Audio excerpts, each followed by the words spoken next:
Welcome to today's video. 10 questions to ask before you add that nano fish.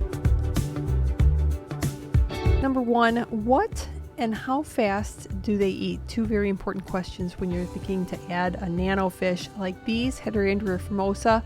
Very, very tiny, but believe it or not, they are micro predators. And I did keep them with shrimp, but that would be why I didn't see any shrimp babies, because they would go after them. Now, something like a pea puffer you may be very familiar with, they actually eat snails. So would you want to keep them with mystery snails or any of your pet snails? Probably not. Even other fish that are super tiny like these chili rasboras they are micropredators, and they will be going towards snails as well. And these nanochromis, I had an issue with the nanochromis splendens because I kept them with pea puffers, and pea puffers eat very, very slowly. They would go for the snails, but would never get any because the nanochromis eat so much faster. So just knowing those two things about your inhabitants will make sure that everybody gets plenty to eat. Number 2, how big will your new addition get? Now, something like a pleco, you may want to keep in a larger tank, like a 20-gallon, or you may want to consider a clown pleco if, say, you have a 10-gallon. But on the flip side, if you have little fish super tiny, like the chilies or the fleur-de-lis killie or shrimp, you want to make sure what kind of filter you have. This one was a tank that I had issues with because I had my pumpkin shrimp in here, and if the sponge would fall off of the intake of the hang-on back, shrimp would go in there, and of course that's never a good thing. And then also fish as small as the dwarf rasbora or the mira or the chili rasbora, they can also do the same and get stuck in the filter, so maybe a sponge filter would work out better. Like this 3-gallon that I had, I'm never a fan of sponge filters. I don't particularly like them, but they do come in handy for a lot of different reasons. One of which is if you have very tiny fish or shrimp, you don't have to worry about them getting sucked up in there because of that sponge that's protecting them. Also, if they're small enough to fit in another fish's mouth, chances are they will go missing. Number 3, find out what kind of flow they like.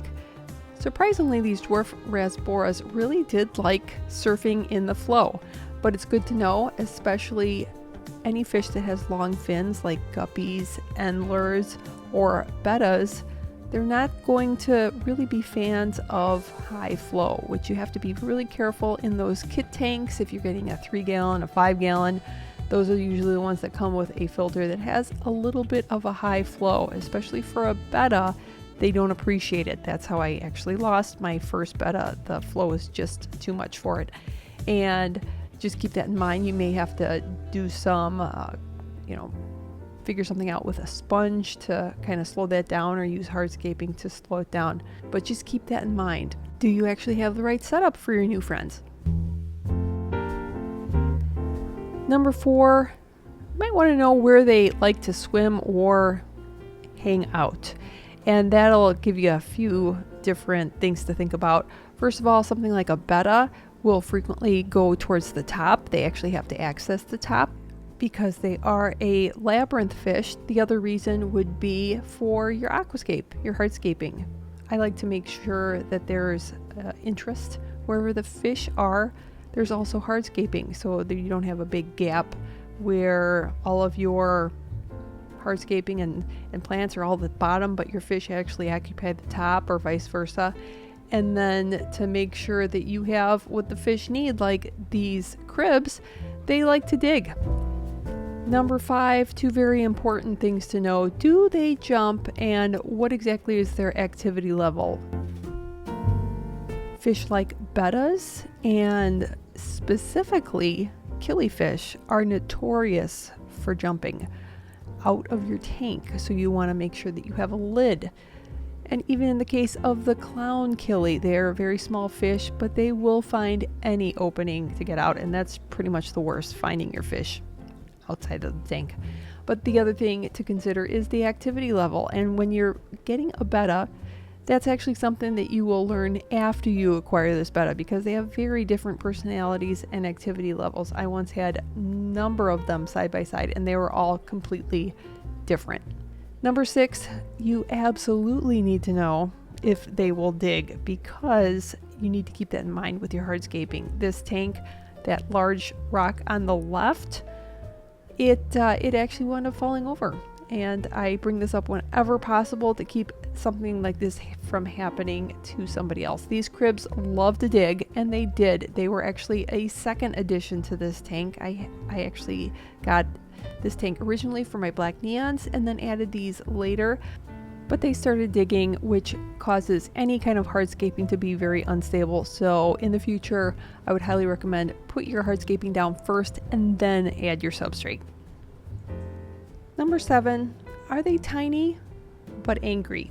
And there are a number of different fish that can be a little bit on the attitude side, and that would be your pea puffers, any kind of a gourami. There's a lot of different ones. Do your research. Make sure that you know who they can and can not go with. Can they be with their own kind? Like bettas, you keep them by themselves for valid reasons. Even the baddest, very tiny, but definitely has an attitude. Now, the scarlet baddest is really quite cute, and when you're keeping him by himself, I actually had a pair, a female and a male, and it worked out just fine. There was lots of plants that can also, if you know that your fish may, get angry, you can make sure that they have what they need, like breaking lines of sight, having lots of plants. But in this case, the Batis asmensis, I was just excited to get a different variety of the Batis. Did not know how very angry this fish gets, and he had to be by himself because he couldn't really tolerate and play nicely with any others. And then number 8 is lifespan. Now, I used to keep multiple bettas, and we actually were considering, breeding them for a while, but no. It's just so sad these days. They don't have a very long lifespan, and that's why this is no longer a fish that I would recommend to pretty much anybody starting out. It would be a lot of qualifications that I would add, and the breeding is just, it's not good. If you are considering get them from a reputable breeder as opposed to a big box store. That's my only suggestions. Don't lock eyes in a Petco or PetSmart. We like Prison Bettas here in Illinois. She's always got great selection, and she really does take care of her bettas. But keep that in mind, because the worst thing is you get a brand new friend and then you just don't have them very long. Killifish also have very short lifespans, so that's why I don't keep a whole lot of killies as well. Number 9, find out, do they need friends? Do they need a school of their own? Bettas, generally, we only keep them individually. I would not keep a sorority tank. Is it possible? Yes. But fish like cories absolutely have to be kept in groups so that they feel comfortable. Any kind of schooling fish like the neons also like to be kept in groups, but there are some that you just can keep individually just fine, like the peacock gudgeon. Lots of options. I did a video, I'll link it for you if you want to keep just a single friend. And then number 10, what is their natural habitat? It's always fun to research this if you're getting a new fish. See what their natural habitat looks like. These are similis. They love rocks. They don't need plants. A lot of fish will eat plants. So you want to keep that in mind before you set up a nice little home to make sure that they are comfortable and they don't destroy all of your hard work. Do your fish come from areas of heavy vegetation where they really like to hide? Are they shy? Do they like a lot of floating plants? Do they like to kind of hang out right underneath at the top? Or do they like things along the bottom? Do they like to kind of like scavenge along the bottom? Just things to keep in mind. I hope this was helpful. Let me know, what did I forget? What would you recommend that somebody ask themselves before they add a new friend in their tanks? Thanks so much for watching, and I'll see you next week.